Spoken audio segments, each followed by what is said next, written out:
start the news now at 6. A new chapter in an ongoing WCNC Charlotte investigation. That's how we start. Thanks for joining us at 6 now. I'm Colin Mayfield. And I'm Vanessa Rufus. Students with disabilities are among the most vulnerable children in our schools.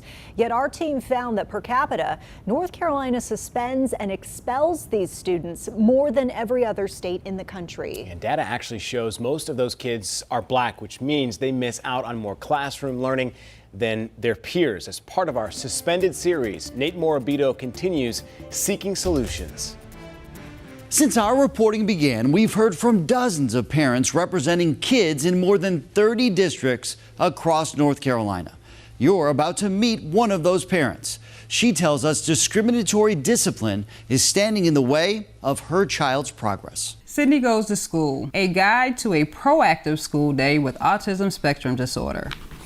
Charlene Smith felt so confident about her 12-year-old's future. Sydney was born at 27 weeks. She wrote a book about her elementary school past. For the last 10 years, I've been successfully navigating the public school system. Then Sydney, diagnosed with autism and ADHD, entered 6th grade. Now we have to write a new children's book that says Sydney Goes to Homeschool. Records show during last school year, she faced more than 10 days of out-of-school suspension. A required review concluded Sydney's disability caused her aggressive behavior.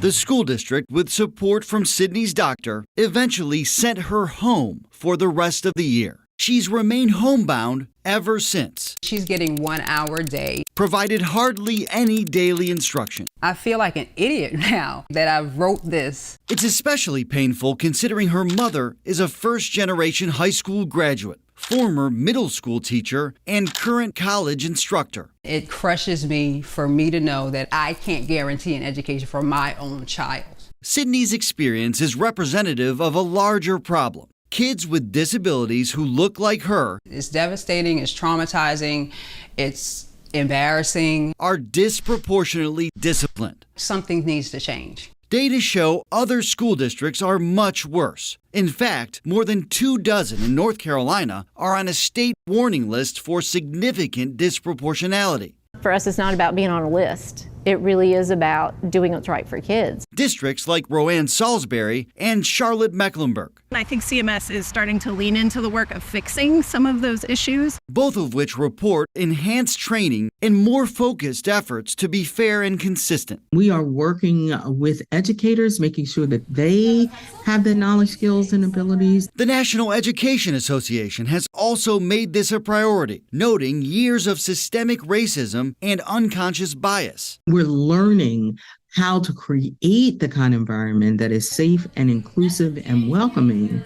And then if something happens, how best to address that. I'm literally every single solitary day in a fight for her life. Charlene Smith knows her daughter's life depends on her school district better addressing her needs now, before one of her outbursts leads to something irreversible. When she does this, even at 15, and she acts out at Carowinds, you're going to lock her up. That's what happens to our kids. She recently filed a complaint with the State Department of Public Instruction, accusing Gaston County Schools of failing to provide Sydney with a free, appropriate public education, discriminatory discipline, and violating her disability rights. She wants to do good. In response, the district told us, we take Ms. Smith's concerns seriously, and we have worked with her and continue to do so because we also want what is best for her daughter. Citing student privacy, a spokesperson would not go into detail about Sydney's case, but said the district agrees students are better served at school. However, Gaston County Schools noted there are situations when alternate settings like homebound education may be necessary,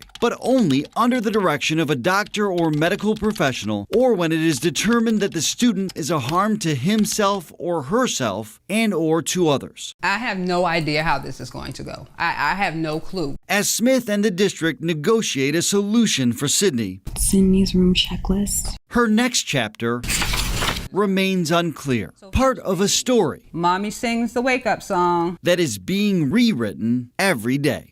Gaston County Schools is not on the state's significant disproportionality list. A spokesperson says district representatives have communicated and met with Smith on numerous occasions to discuss her concerns and address how the district can provide support for her daughter.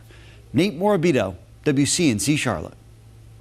In-depth story there, Nate, and our team continue to highlight folks seeking solutions to the complex systematic issues, that impact you and your family. Yeah, solutions journalism is a way to focus on the problems, put a local face to that story, and then also present the positive steps to make our community a better place. So we do want to ask you at home, whose voice or voices have we missed? If you have a story in mind, you can always email us at newstips@wcnc.com.